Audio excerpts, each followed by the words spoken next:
아니 애한테 왜 그런 위험천만한 일을 시키는지 이거는 좀 설정이 도를 넘은 거예요.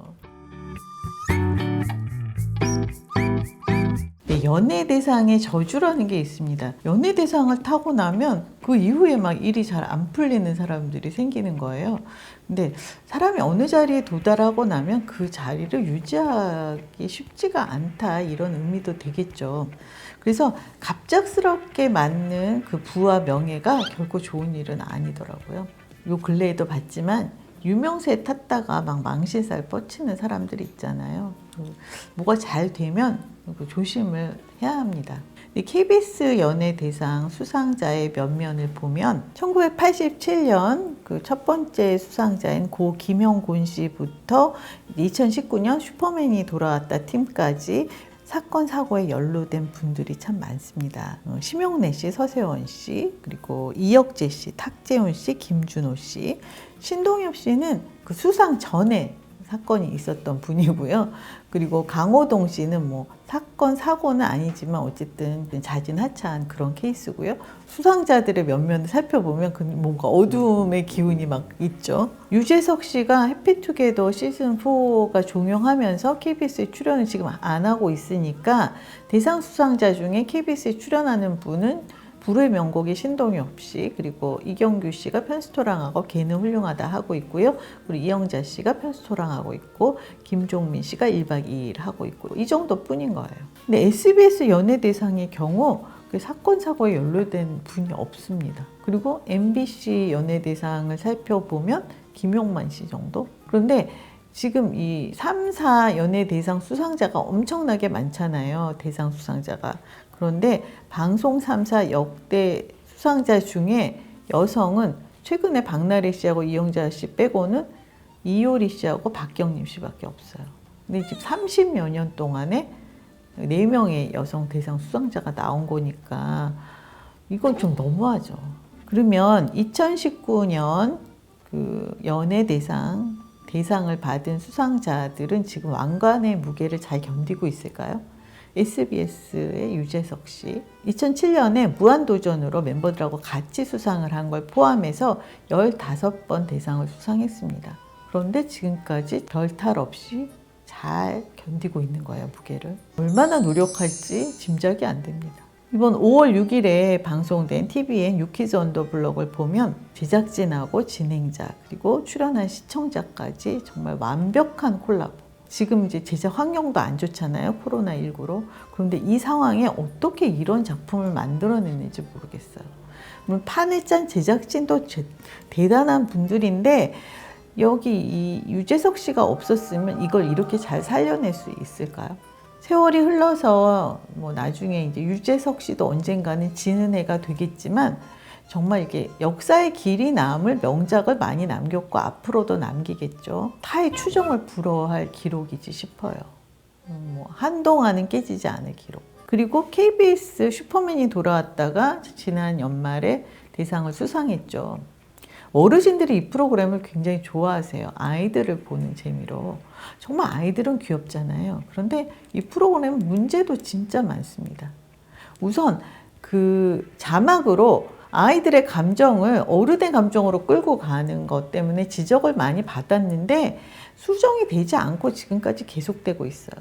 예를 들어서 5월 3일 방송에서 게리 씨의 아들 하오가 그 인형을 고르는데 거기서 인형 하나를 골랐어요. 그랬더니 자막이 잼잼이와의 추억 막 이러면서 그 잼잼이와의 묘하게 러브라인을 엮어갑니다. 그러니까 하오가 그런 생각을 했는지 안 했는지 알 수도 없는데 맘대로 그렇게 감정을 끌고 가는 거예요. 샘 해밍턴의 그 윌리엄하고 벤틀리는 대본이 있다. 연기를 시키는 것 같다. 이런 지적들이 많습니다. 제작진은 극구 부인하죠. 아이에게 대본을 어떻게 외우게 하겠느냐, 어떻게 연기를 시키느냐, 그건 무리다 이렇게 얘기하시는데 잼잼이하고 하오하고 벤틀리하고 제 손녀가 그 또래예요. 그래서 제가 그 애들을 좀 아는데 제가 말을 반복해서 하면 똑같이 따라합니다. 어조, 어휘, 단어까지 똑같이 순서까지 따라해요. 외우기 안 해도 바로 할 수 있어요. 근데 이것도 제 추측이니까 알 수 없는 일이죠. 근데 이 가족이 벌이는 해프닝은 진짜 너무 지나칩니다.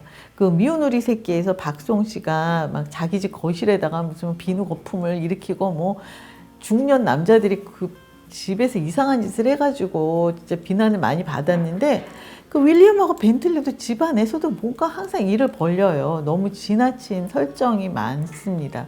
얼마 전에는 그 벤틀리가 싱싱카를 타고 가서 자기 집 현관에 번호키를 못 누르잖아요. 그러니까 경비 아저씨를 호출해서 문을 열고 들어가는 것도 저는 자동문이어서 너무 불안하더라고요. 근데 그 싱싱카를 끌고 막 계단을 올라가고 거기서 생수통이 있었어요. 현관 앞에 그 생수 물병을 3개를 골라가지고 가방에 담아서 그 싱싱카를 또 끌고 계단을 내려오는, 물론 거기 VJ들이 계시겠지만 아니 애한테 왜 그런 위험천만한 일을 시키는지 조마조마해서 볼 수가 없어요. 그 넘어지면 어떡할 거예요. 그리고 사회적 거리 두기 기간이었어요. 마스크도 안 하고 아이가 막 감자 나눠주기를 하는 거예요. 거기 와서 감자 받아가는 아이들도 마스크 안 했어요. 그리고 심지어 벤틀리가 마트에 심부름을 가는 거예요. 그런데 그 막 젤리 봉투가 떨어진 걸 봉지를 주워서 막 까먹으면서 막 혼자서 막 마트에 가서 이것저것 만지고. 근데 지금 아이들 전부 방콕하고 있잖아요. 지금 이제 풀려가지고 유치원도 가고 이렇게 됐지만 어쨌든 그 기간에는 다 방콕하고 있는데 아이들이 그거 보면서 쟤는 왜 나가서 저렇게 다니느냐. 그럼 엄마가 쟤 연예인 아가라서 그래도 된다고 하나요? 답답합니다. 이 연우하고 하영이는 진짜 더할 나위 없이 귀엽습니다. 예뻐요. 그런데 가족이 무슨 문제가 있냐면 이 슈퍼맨이 돌아왔다는 기본적으로 기획 의도가 아내 없이 아이들을 돌보는 연예인 아빠들의 육아 도전기잖아요. 근데 엄마가 왜 이렇게 많이 나와요? 엄마 분량이 너무 많습니다. 이렇게 육아 예능의 원조격이었던 아빠 어디가가 기본 배경이었던 결핍을 없애고 그리고 엄마들이 자꾸 등장하고 그리고 심지어 막 해외여행을 가고 이러면서 하락세를 맞았거든요. 요즘 TV조선 아내의 맛에서는 나 혼자 산다를 막 찍잖아요. 미스터 트롯 멤버들이. 그리고 이제 나 혼자 산다는 뭐 다 같이 모여서 함께 놀자를 찍고 있고 지금 슈퍼맨이 돌아왔다는 아내의 맛 내지는 동상이몽 너는 내 운명을 찍고 있는 거예요. 이제 프로그램 경계가 다 없어졌어요. 이게 뒤죽박죽이야. 쟤네가 그러니까 뭐 우리도 그러면 어때 막 이런 건가 봐요. 기획 의도 같은 거는 사라지고 없어요. 제가 정말 너무 이건 심하잖아 라고 생각했던 건 도경환 씨의 생일을 맞아서 장윤정 씨가 장윤장을 준비했어요. 그리고 왜 우리가 도경환 씨 목욕하는 걸 봐야지 돼. 이거는 좀 설정이 도를 넘은 거예요. 제가 그 연기자 손현주 씨를 아주 좋아하는데 그럼에도 손현주 씨가 나온 분량은 아이가 거의 없어. 아이가 눈에 보이지도 않아요. 이게 무슨 육아 예능이 아닌 거예요. 아내의 맛이죠. 동상이몽이지 이거는. 그리고 이제 민우혁 씨네 그 이든이도 그 엄마가 출산하는 장면을 지켜보는 이런 설정이었는데 엄마 아빠가 이제 출산 때문에 막 움직이고 있으니까 이 또한 동상이몽.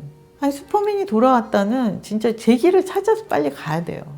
계속 비난을 하고 지적을 하고 있는데도 점점 정도가 더해지고 있어요. 그리고 MBC 지난해 대상 수상자 박나래 씨가 수상 소감을 얘기할 때 선한 영향력을 주고 싶다라고 포부를 밝혔잖아요. 그런데 나 혼자 산다 방송에서 김민경 씨를 거론해서 문제가 됐습니다. 이 자리에 없는 김민경 씨한테 양해를 구한 것도 아니에요. 그 전주에 박나래 씨가 기안84 씨에게 김민경 씨와의 소개팅을 제안했어요. 그랬더니 기안84 씨가 김민경 씨 모른다 자기는 이랬어요. 그랬더니 이제 거짓말 탐지기를 이용해서 그 진실 여부를 가린 거예요. 근데 이제 모른다고 했던 기안84의 말이 거짓임이 이제 나온 거예요. 그 기계가 그런 거예요. 그런데 그 박장대소를 하면서 그 출연자들이 아주 난리 부르스를 치더라고요. 그러니까 김민경 씨의 기분 따위는 상관을 안 하는 거예요. 그러니까 거기서 출연자 중에 누구라도 우리 이러면 안 되는 거 아니야 막 이런 망설임이 전혀 없었어요. 그럼 그때 잠깐 그랬다가 정신들이 돌아오면 우리 이건 좀 아닌 것 같아 라고 생각을 했어야 되잖아요. 그러니까 김민경 씨에게 지금 물어보면 사회생활 하는 사람이니까 그냥 쿨하게 나 괜찮았어 뭐 이러겠죠. 근데 제가 김민경 씨 어머니면 진짜 화나서 가만히 안 뒀을 것 같아요.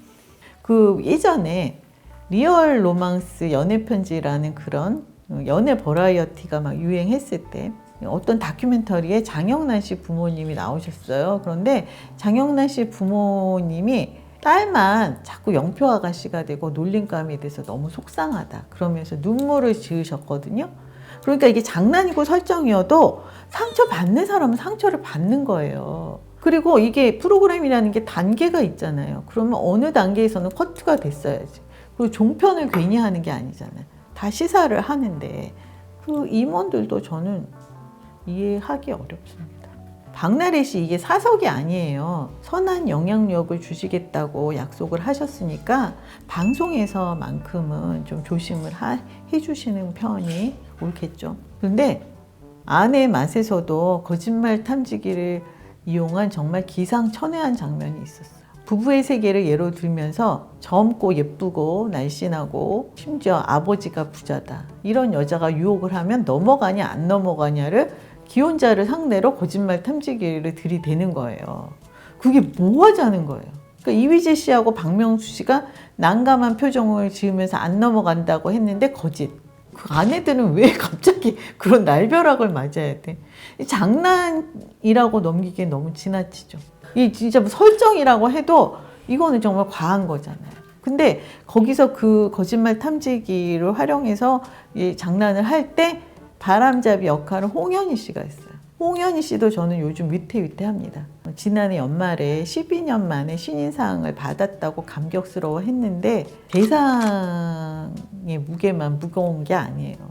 한때 대상 수상의 영예를 누렸던 그 아내의 맛의 진행자들 이휘재 씨와 박명수 씨 지금 행보를 보면 그 대상의 무게가 얼마나 무거운지 진짜 실감이 나죠. 대상 수상자 여러분 조심하세요. 저주가 있다고 합니다.